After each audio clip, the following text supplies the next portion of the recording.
ഹരിശ്രീ ഗണപതയേ നമ. അവിഘ്നമസ്തു. ഓം നമോ ഭഗവതേ വാസുദേവായ. ശ്രീകൃഷ്ണ പരമാത്മനേ നമ. എല്ലാ ഭക്തമക്കൾക്കും എൻ്റെ വിനീതമായ പ്രണാമം. എല്ലാവർക്കും നന്മയും ശാന്തിയും സമാധാനവും എല്ലാ സുഖങ്ങളും ഉണ്ടാകണമെന്ന് പ്രാർത്ഥിക്കുന്നു. എല്ലാ മക്കളെയും ഭഗവാനിൽ അർപ്പിക്കുന്നു. ഓം ലോക സമസ്ത സുഖിനോ ഭവന്തു. നമ്മൾ ദശകം 45 നാരായണീയം ബാലലീല, ഭഗവാന്റെ കുട്ടിക്കാലത്തെ കളികൾ, അതൊക്കെയാണ് നമ്മൾ വായിച്ചുകൊണ്ടിരുന്നത്. കുഞ്ഞ് മുട്ടിന്മേൽ എഴയുമ്പോൾ ആ സൗന്ദര്യം, കുഞ്ഞിൻ്റെ ആ മുട്ടിന്മേൽ എഴയുമ്പോൾ എല്ലാം ചെന്ന് എടുക്കാൻ ചെല്ലുമ്പോൾ തിരിഞ്ഞ് നോക്കി തിരിഞ്ഞ് എന്നെ എടുക്കാൻ വരുന്നു എന്ന് പറഞ്ഞ് മുട്ടിന്മേൽ ഓടി ദ്രുതഗതിയിൽ പോവുകയും ചിലപ്പോൾ തട്ടി വീഴുകയും, അപ്പോൾ അമ്മ വന്ന് എടുത്ത് ലാളിച്ച് ചുംബിച്ച് അഴുക്കൊക്കെ പുറത്തുനിന്ന് തുടച്ച് കളയുകയും, ഇങ്ങനെയെല്ലാം സന്തോഷകരമായിരിക്കുന്ന ഒരു രംഗമാണ് നമ്മൾ വായിച്ചുകൊണ്ടിരുന്നത്. നമുക്കിനി അടുത്ത ശ്ലോകം വായിക്കാം. ശ്ലോകം 5. സ്നൂതകുചഭരം അംഗേ ധാരയന്തി ഭവന്തം തരളമതി യശോദാസ്തന്യദാ ധന്യധന്യ കപട പശുപമധ്യേ മുക്തഹാസാങ്കുരം തേ ദശനമുകുളഹൃദ്യം വീക്ഷ്യവക്ത്രം ജഹർഷ. സ്നുതകുചഭരം അംഗേ ധാരയന്തി ഭവന്തം തരളമതി യശോദാസ്തന്യദാ ധന്യധന്യ കപട പശുപമധ്യേ മുഗ്ധഹാസാങ്കുരം തേ ദശനമുകുളഹൃദ്യം വീക്ഷ്യവക്ത്രം ജഹർഷ. അതിഭാഗ്യവതിയായ യശോദ മുലകൾ ചുരത്തുന്നത് മനസ്സിലാക്കി പാൽ കൊടുക്കുന്ന സമയമായെന്നറിഞ്ഞ് യശോദ ഗോപാല വേഷത്തിലിരിക്കുന്ന കുഞ്ഞിനെ മടിയിലെടുത്ത് വച്ച് വാത്സല്യത്തോടെ പാൽ കൊടുക്കുമ്പോൾ ഇടയ്ക്കിടയ്ക്ക് പുഞ്ചിരി പൊഴിച്ചു.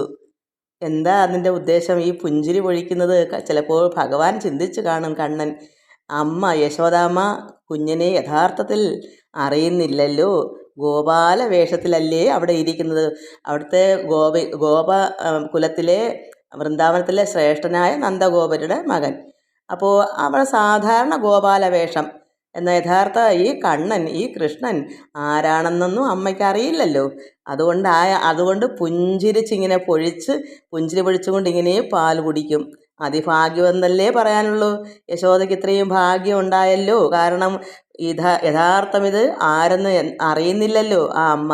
അതുകൊണ്ട് അതിഭാഗ്യവതിയായ യശോദ മുലകൾ ചുരത്തുന്നത് മനസ്സിലാക്കി പാൽ കൊടുക്കുന്ന സമയമായെന്ന് അറിഞ്ഞിട്ട് യശോദ എന്ത് ചെയ്യുന്നു? ഗോപാല വേഷത്തിലിരിക്കുന്ന കുഞ്ഞിനെ മടിയിലെടുത്ത് വെച്ച് വാത്സല്യത്തോടെ പാൽ കൊടുക്കുമ്പോൾ ഇടയ്ക്കിടയ്ക്ക് ഈ കുഞ്ഞ് കണ്ണൻ പുഞ്ചിരി പൊഴിച്ചു. അപ്പോൾ കുഞ്ഞ് പല്ലുകൾ കാട്ടുന്നതായ ആ മുഖകമലം കണ്ട് സന്തോഷിച്ച് നിർവൃതി അടഞ്ഞു കഴിയുന്ന മാതാവ് ധന്യം തന്നെ. യഥാർത്ഥം അറിഞ്ഞില്ലെങ്കിലും ഭഗവാനെ എടുത്ത് അവർക്ക് ഇങ്ങനെ പാലൂട്ടാനുള്ള ഭാഗ്യം അവർക്കുണ്ടായല്ലോ. അതുകൊണ്ട് ഇങ്ങനെയുള്ള ഈ അമ്മ അതിയായ ഭാഗ്യവതി, ധന്യം തന്നെ എന്നാണ് ഇവിടെ ഭട്ടതിരിപ്പാട് ഭഗവാനോട് ഗുരുവായൂരപ്പ അന്ന് ഇങ്ങനെ ഈ ബാല്യകാലത്തിലുള്ള ഈ കളികളും എല്ലാം ഇങ്ങനെ ആയിരുന്നല്ലോ. ആ അമ്മ എത്രമാത്രം ഭാഗ്യം ചെയ്തവരാണ് യശോദാമ്മ. കാരണം അറിയാതെ ആണെങ്കിലും ഭഗവാനെ ഇങ്ങനെ പാലൂട്ടാനും എല്ലാം ഈ പുഞ്ചിരിയും കളികളും എല്ലാം കാണാൻ ആ അമ്മയ്ക്ക് ഭാഗ്യം ഉണ്ടായല്ലോ എന്നാണ് ഭട്ടതിരിപ്പാട് പറയുന്നത്. നമുക്കത് ഓർക്കുമ്പോൾ നമുക്ക് എന്തൊരാനന്ദമാണ് അങ്ങനെ ആ ഒരു സന്ദർഭം ഇത് വായിക്കുമ്പോൾ ഉണ്ടാകുന്നത്. ശ്ലോകം 6. തദനുചരണചാരീ ധാരകൈ സാകമാരാൽ നിലയതതിഷുഖേലൻ ബാലചാബല്യശാലി ഭവനശുഖവിലാളാൻ വത്സകാൻ ചാനുധാവൻ കഥമപി കൃതഹാസൈർഗോപകൈർ വാരിതോഭൂ. തദനുചരണചാരീ ധാരകൈ സാകം ആരാൽ നിലയതതിഷുഖേലൻ ബാലചാബല്യശാലി ഭവനശുഖവിലാളാൻ വത്സകാൻ ചാനുധാവൻ കഥമപി കൃതഹാസൈർഗോപകൈർ വാരിതോഭൂ. ഭഗവാനെ ഗുരുവായൂരപ്പ, ഇവിടെ ഭട്ടതിരിപ്പാട് പറയുന്നു, നിന്തിരുവടി നടക്കാൻ തുടങ്ങിയപ്പോൾ മുതൽ കുഞ്ഞ് മുട്ടുമേലിഴഞ്ഞ് കഴിഞ്ഞിട്ട് നടക്കാൻ തുടങ്ങി. അപ്പോൾ മുതൽ വികൃതത്വം കാട്ടി തുടങ്ങി. അങ്ങ് നടന്ന് നടന്ന് അയൽ വീടുകളിലെത്തി അവിടൊക്കെ വളർത്തുന്ന പക്ഷിമൃഗാദികളെ പിടിക്കാൻ ആഞ്ഞു ചെല്ലുമ്പോൾ ഗോപന്മാർ ആ കാഴ്ച കണ്ട് പൊട്ടിച്ചിരിച്ചുകൊണ്ട് പിന്നാലെ കൂടി തടഞ്ഞു വന്നു. പിന്നാലെ ചിരിച്ചുകൊണ്ട് ആ പിടിക്കാൻ ആഞ്ഞു ചെല്ലും കുഞ്ഞല്ലേ, അപ്പോൾ അത് പിന്നാലെ കൂടി തടഞ്ഞു വന്നു. ഇപ്രകാരം അവിടുന്ന് ബാല്യകാലത്ത് കളിച്ച് നടന്ന് മറ്റുള്ളവരെ രസിപ്പിച്ചു കൊണ്ടിരുന്നു. ഈ ഭഗവാൻ നാരായണൻ കുഞ്ഞ് കണ്ണൻ ബാല്യകാലത്തിൽ ഇങ്ങനെ നടന്നു തുടങ്ങിയപ്പോൾ പല പല വികൃതത്വമൊക്കെ കാട്ടി തുടങ്ങി. ഓരോ വീടുകളിലൊക്കെ ചെന്നിട്ട് അവനവരുടെ വീട്ടിൽ എങ്ങനെ കണ്ണന് വല്ല വ്യത്യാസമുണ്ടോ? എല്ലാം ഭഗവാന്റെ അല്ലേ, ഉള്ളം അറിഞ്ഞൂടെ?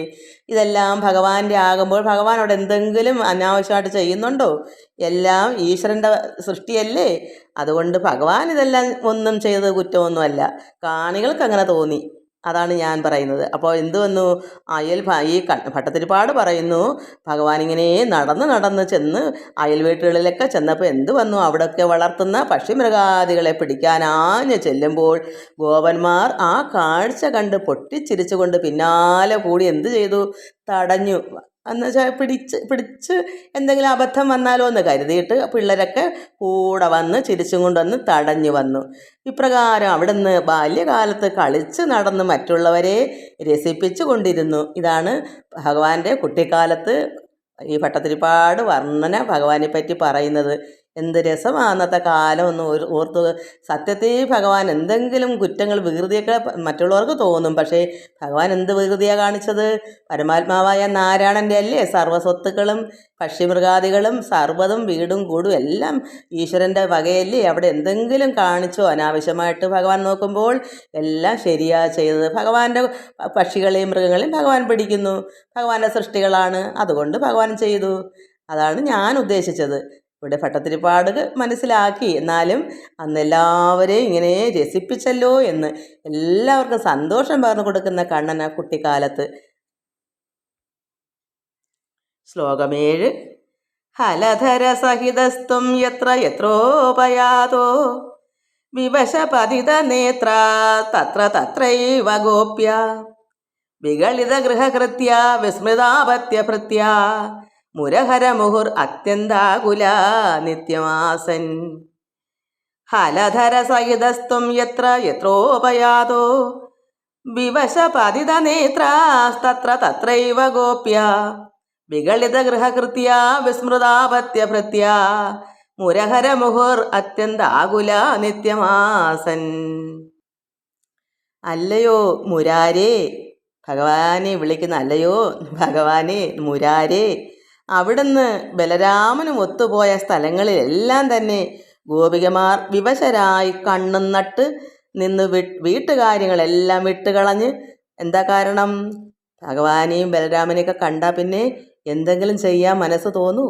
എല്ലാവരും മതിമറന്ന് നിൽക്കത്തില്ലേ? വീട്ടുകാര്യങ്ങളൊക്കെയും അവിടെ കളഞ്ഞിട്ട് ഉണ്ണികൾ കാണിക്കുന്ന ഈ വികൃതികളൊക്കെ കണ്ടും കൊണ്ട് ആ സമയം പോകുന്ന അറിയൂ.